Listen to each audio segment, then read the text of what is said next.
Assalamualaikum warahmatullahi wabarakatuh. Saat ini saya akan menjelaskan mengenai konsep dan urgensi harmoni dan kewajiban dan hak negara dan warga negara. Hak adalah kuasa untuk menerima atau melakukan suatu yang semestinya diterima atau dilakukan melulu oleh pihak tertentu dan tidak dapat oleh pihak lain manapun juga, yang pada prinsipnya dapat dituntut secara paksa olehnya. Kewajiban adalah beban untuk memberikan sesuatu yang semestinya dibiarkan atau diberikan melulu oleh pihak tertentu, tidak dapat oleh pihak lain manapun, yang pada prinsipnya dapat dituntut secara paksa oleh yang berkepentingan. Konsep dan urgensi harmoni kewajiban dan hak negara dan warga negara.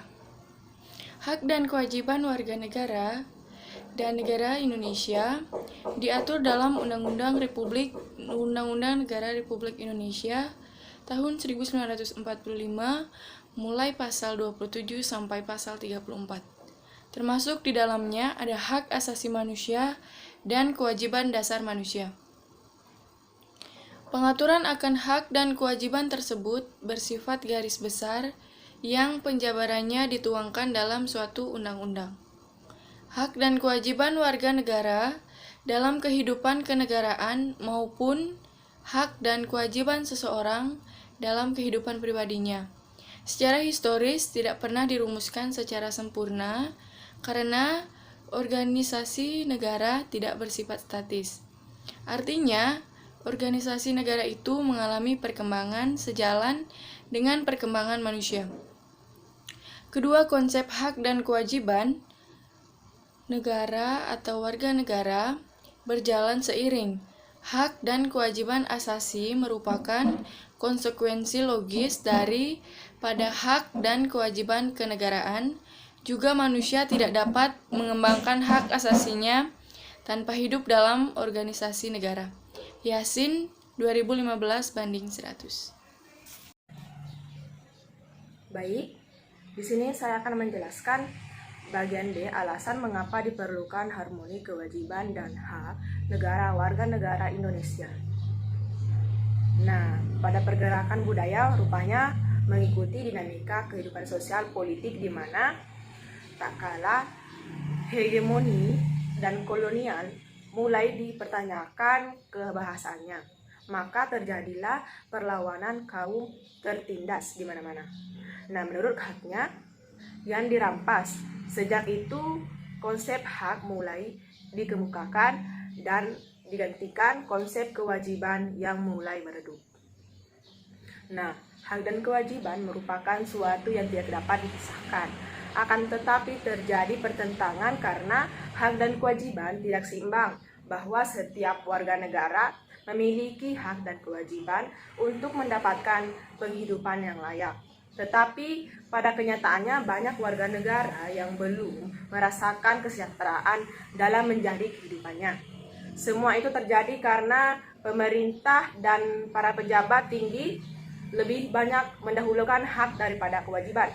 Padahal menjadi seorang pejabat itu tidak cukup hanya memiliki pangkat, akan tetapi mereka berkewajiban untuk memikirkan diri sendiri. Jika keadaannya seperti ini, maka tidak ada keseimbangan antara hak dan kewajiban.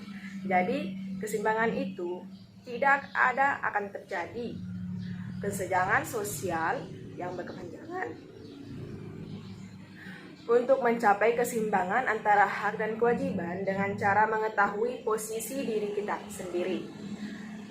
Nah, tentunya kita sebagai warga negara harus tahu hak dan kewajibannya, seperti yang sudah tercantum dalam hukum dan aturan-aturan yang berlaku. Jika hak dan kewajiban seimbang dan terpenuhi, maka kehidupan masyarakat akan aman sejahtera. Hak dan kewajiban Indonesia tidak akan pernah seimbang apabila masyarakat tidak akan bergerak untuk merubahnya. Oleh karena itu, kita sebagai seseorang warga negara harus tahu hak dan kewajibannya. Maka diperlukan harmoni kewajiban dan hak negara warga negara agar terciptanya kehidupan bernegara dan harmonis. dan berkesinambungan antara kepentingan rakyat dan pemenuhannya. Menggali sumber historis, sosiologis, politik tentang harmoni, kewajiban, dan hak negara dan warga negara Indonesia. Yang pertama, sumber historis. John Locke abad ke-17 pertama kali merumuskan adanya hak alamiah atau natural rights, yang yaitu hak atas hidup, hak kebebasan, dan hak milik, yang terbagi menjadi 3 bagian: Magna Carta 1215, Revolusi Amerika 1276, Revolusi Perancis 1789. Yang kedua, sumber sosiologis, yaitu situasi yang bergolak dapat dijelaskan secara sosiologis karena ini memiliki kaitan dengan struktur sosial dan sistem budaya yang telah terbangun pada masa lalu. Mencoba membaca situasi pasca reformasi sekarang ini, terdapat beberapa gejala sosiologis fundamental yang menjadi sumber terjadinya berbagai gejolak dalam masyarakat kita. Wirotomo 2001. Yang ketiga, sumber politik yang didasari oleh tuntunan reformasi. Terbagi menjadi beberapa bagian. Yang pertama, amandemen Undang-Undang 1945. Yang kedua, penghapusan Dwi Fungsi ABRI. Yang ketiga, penegakan HAM dan pemberantasan KKN. Yang keempat, melakukan desentralisasi dan hubungan yang adil antara daerah dan pusat. Yang kelima, otonomi daerah. Yang keenam, kebebasan pers. Dan yang terakhir, mewujudkan kehidupan demokrasi. D. Membangun argumen tentang dinamika dan tantangan harmoni, kewajiban, dan hak negara dan warga negara. Yang pertama, aturan dasar ihwal, pendidikan dan kebudayaan, serta ilmu pengetahuan dan teknologi. Ketentuan mengenai hak warga negara di bidang pendidikan semula diatur dalam pasal 31 ayat 1 UUD NRI 1945. Setelah perubahan UUD NRI 1945, ketentuannya tetap diatur dalam pasal 31 ayat 1 UUD NRI 1945. Perubahan UUD NRI tahun 1945 juga memasukkan ketentuan baru tentang upaya pemerintah dalam memajukan ilmu pengetahuan teknologi. Rumusannya terdapat dalam pasal 31 ayat 5 UUD NRI tahun 1945 yang berbunyi tentang pemerintah memajukan ilmu pengetahuan dan teknologi dengan menjunjung tinggi nilai-nilai agama dan persatuan bangsa untuk kemajuan peradaban serta kesejahteraan umat manusia. Yang kedua, aturan dasar ihwal perekonomian nasional dan kesejahteraan sosial. Sebelum diubah, ketentuan diatur dalam bab 14 dengan judul kesejahteraan sosial dan terdiri atas 2 pasal, yaitu pasal 33 dengan 3 ayat dan pasal 34 tanpa ayat. Setelah perubahan UUD NRI 1945, judul bab menjadi perekonomian nasional dan kesejahteraan sosial terdiri atas 2 pasal, yaitu pasal 33 dengan 5 ayat dan pasal 34 dengan 4 ayat. Yang ketiga yaitu aturan dasar ihwal usaha pertahanan dan keamanan negara. Semula ketentuan tentang pertahanan negara menggunakan konsep pembelaan terhadap negara pasal 30 ayat 1 UUD NRI 1945. Namun setelah perubahan UUD NRI 1945, konsep pembelaan negara dipindahkan menjadi pasal 27 ayat 3 dengan sedikit perubahan redaksional. Yang keempat, aturan dasar ihwal hak dan kewajiban asasi manusia.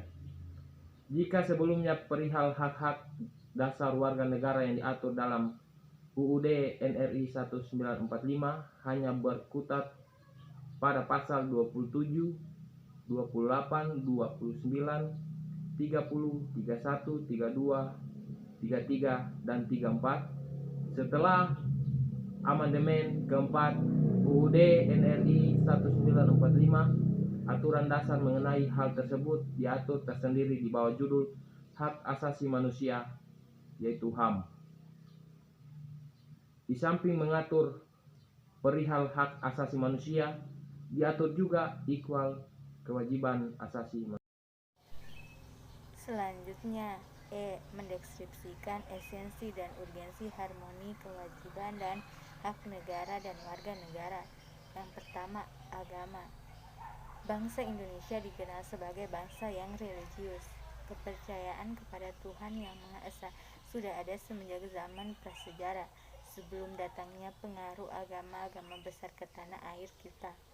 Karena itu, dalam perkembangannya, bangsa kita mudah menerima penyebaran agama-agama itu.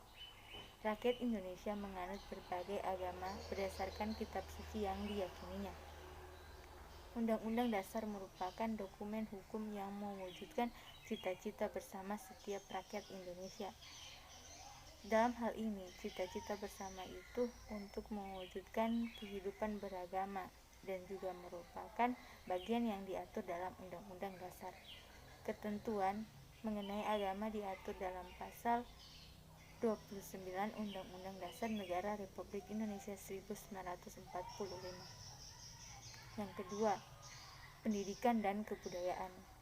Tujuan pendidikan nasional diatur dalam pasal 31 ayat 3 Undang-Undang Dasar Negara Republik Indonesia 1945, yaitu pemerintah mengusahakan dan menyelenggarakan suatu sistem pendidikan nasional yang meningkatkan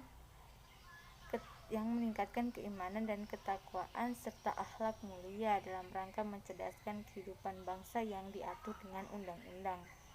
Penyelenggaraan pendidikan termasuk fungsi madya dari negara.